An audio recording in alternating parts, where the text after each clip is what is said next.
Hello friend, कैसे हैं आप लोग। आई होप आप लोग अच्छे होंगे। मैं कुंदन कुमार, संकल्प क्लासेज हाजीपुर। चलिए आज जो हम स्टार्ट करेंगे, केमिस्ट्री चैप्टर का लास्ट चैप्टर था, तत्वों का वर्गीकरण, क्लासिफिकेशन ऑफ एलिमेंट चैप्टर का है।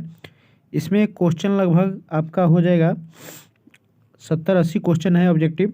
तो इसमें जो हम डिस्कस करेंगे ये क्वेश्चन काफ़ी इंपॉर्टेंट है और ये बार बार बिहार बोर्ड के जो मैट्रिक का एग्ज़ाम होता है उसमें ये क्वेश्चन आता है।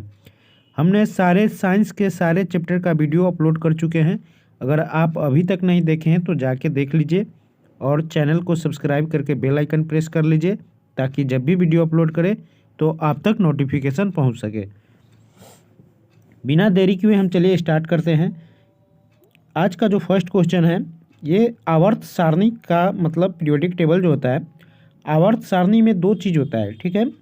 आवर्त सारणी में कुल जो लाइनों की संख्या होता है, टेबल की संख्या, वो 18 को होता है और 7 को होता है। तो जो वर्टिकल आता है वो 18, वो क्या कहलाता है, वर्ग कहलाता है या उदर्ग कहलाता है, ठीक है। और जो पीरियड होता है आवर्त जिसका संख्या 7 होता है ऐसे वाले, तो उसमें जो होता है उसको हम लोग पीरियड या आवर्त या कतार क्षैतिज बोल सकते हैं। तो वहीं पे यहाँ से इस सब से क्वेश्चन बनता है, आवर्त सारणी के उदर्ग स्तंभों को क्या कहा जाता है। तो उदर्ग जो होगा, वर्टिकल होगा, वो वर्ग कहलाता है। वर्गों की संख्या कितना होता है, 18 होता है। क्वेश्चन काफ़ी रिपीटेड होता है और बड़ी आसान होता है। आप एक बार अच्छे से याद कर लीजिएगा तो आपको एक भी क्वेश्चन नहीं फंसेगा। आवर्त सारणी के प्रथम वर्ग के सदस्य क्या होता है। तो प्रथम वर्ग के जो सदस्य होता है वो क्षारीय धातु होते हैं। क्या होता है, क्षारीय धातु होता है।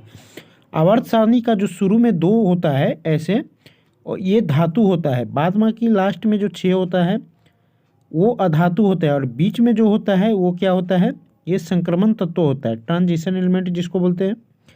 नेक्स्ट क्वेश्चन देखते हैं, आवर्त सारणी में शून्य समूह का तत्व कौन है। तो हमने बड़ी ट्रिक से पढ़ाए हैं, अक्रिय गैस, नोबेल गैस, उत्कृष्ट गैस, निष्क्रिय गैस, सब एक ही नाम है जो आवर्त सारणी के सबसे लास्ट में रहता है। हमने सिखाया था हेलो, नेहा और Katrina, Zarina, helium, neon, argon, krypton, radon, xenon, ये सब सारे क्या है, उत्कृष्ट गैस के अंतर्गत आता है। तो इसमें शून्य समूह का बात किया था तो हीलियम इसका करेक्ट आंसर हो जाएगा। नेक्स्ट है, मीथेन में कितने सहसंयोजक बंधन होता है। तो मीथेन में 4 होता है क्योंकि कार्बन का 4 हाइड्रोजन होता है, CH4, तो चारों तरफ से क्या होता है, हाइड्रोजन, इसमें 4 बॉन्ड होते हैं। नेक्स्ट है, आधुनिक आवर्त सारणी में तत्वों का वर्गीकरण का आधार क्या है। तो आधुनिक आवर्त सारणी का जो तत्वकरण होता है वो परमाणु संख्या। ये इन्होंने आधुनिक आवर्त सारणी का जो अति दिए थे ये मोसले ने दिए थे। और आधुनिक आवर्त सारणी तो मोसले का परमाणु संख्या पे काम करता है, और सोजे मेंडलीव की आवर्त सारणी बोलता है तो उसमें परमाणु द्रव्यमान पे हो जाएगा, ठीक है। तो आप ध्यान में रखिएगा। अमोनिया के अणु में नाइट्रोजन एवं हाइड्रोजन के परमाणुओं की संख्या का अनुपात क्या होता है। तो 1:3 होता है। अमोनिया क्या होता है, NH3 होता है, ठीक है। तो NH3 में एक जो होता है नाइट्रोजन और 3 हाइड्रोजन होता है। लोहे की परमाणु संख्या कितनी होती है। तो लोहे की परमाणु संख्या 26 होती है। 23 किसका होता है, स्केडियम, टाइटेनियम, वेनेडियम, आयरन, 25 मैंगनीज का होता है, 24 क्रोमियम का होता है। आधुनिक आवर्त सारणी में वर्गों की संख्या, उदर्भ एवं समूहों की संख्या कितनी होती है। तो उदर्भ करने का मतलब हो गया क्या, ऊर्ध्वाधर, ऊर्ध्वाधर मतलब क्षैतिज नहीं, उदर्भ मतलब वर्टिकल 18 होता है और क्षैतिज कितना होता है, 7। ओजोन के एक अणु में ऑक्सीजन की परमाणु की संख्या कितनी होती है। तो ओजोन का फॉर्मूला O3 होता है। तो ऑक्सीजन की परमाणुकता कितना हो जाएगा, 3 हो जाएगा। इसका करेक्ट आंसर C हो जाएगा।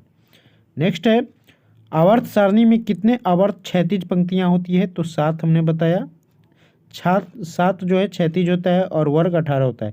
हीलियम कैसा तत्व है, हीलियम एक अक्रिय गैस तत्व है। इसमें इसका नाम जो होता है अक्रिय, निष्क्रिय, उत्कृष्ट, नोबेल गैस, शून्य, ग्रुप, ये सब 4-5 नाम है, इसको ध्यान से आप याद रखिएगा। आवर्त सारणी में कितने आवर्त होते हैं। तो 7 आवर्त होते हैं, 18 वर्ग होते हैं। त्रिक का नियम निम्नलिखित में से किसके द्वारा प्रतिपादित किया गया है। तो त्रिक का नियम जो था ये ड्रॉबनेर ने दिया था। कौन, ड्रॉबनेर ने दिया था। और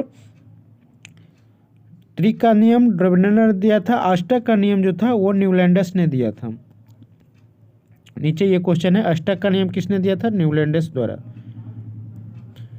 नेक्स्ट क्वेश्चन है, मेंडलीफ के आवर्त नियम के अनुसार तत्वों के गुणधर्म किनका आवर्त फलन होता है? तो परमाणु द्रव्यमान। मेंडलीफ जब भी पूछेगा परमाणु द्रव्यमान, और मोस्ले जब भी कहेगा परमाणु संख्या के आधार पे। नेक्स्ट है, मेंडलीफ के तत्वों किसके बढ़ते क्रम में वर्गीकृत किया गया है? तो परमाणु द्रव्यमान का। आवर्त सारणी के किसी समूह विशेष तत्वों को विद्युत धनात्मक अभिलक्षण ऊपर से नीचे की ओर आने पर क्या होता है? तो बढ़ता है। ऊपर से नीचे की ओर आने पर बढ़ता है, बाईं से दाईं ओर जाने पर घटता है।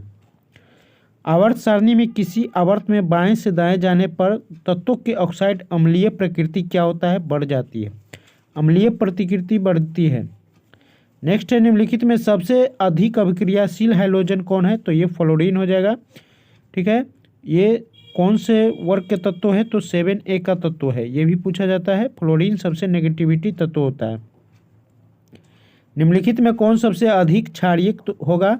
तो ये नाइट्रस ऑक्साइड हो जाएगा, Na2O।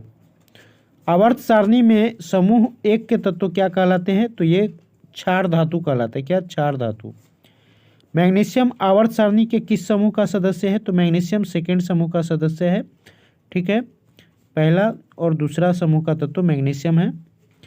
तत्वों के निम्नलिखित जोड़ों में किनके रासायनिक आचरण यानी केमिकल बिहेवियर समान होंगे?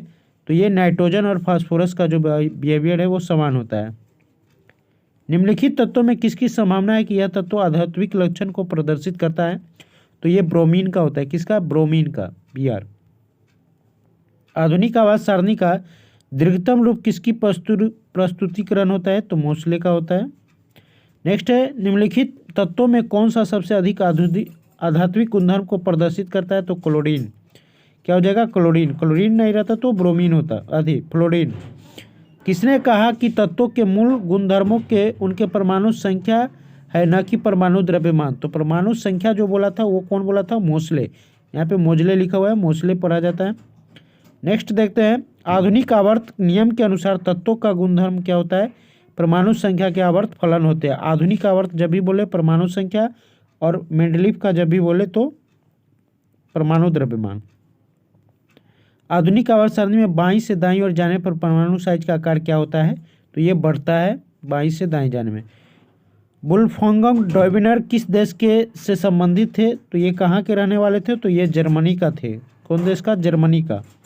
मेंडलीफ का जन्म कब हुआ था? मेंडलीफ जो वैज्ञानिक थे उनका जन्म 1834 ईस्वी में हुआ था। भारतीय संगीत प्रणाली में संगीत के कितने स्वर होते हैं? तो ये 7 स्वर होते हैं।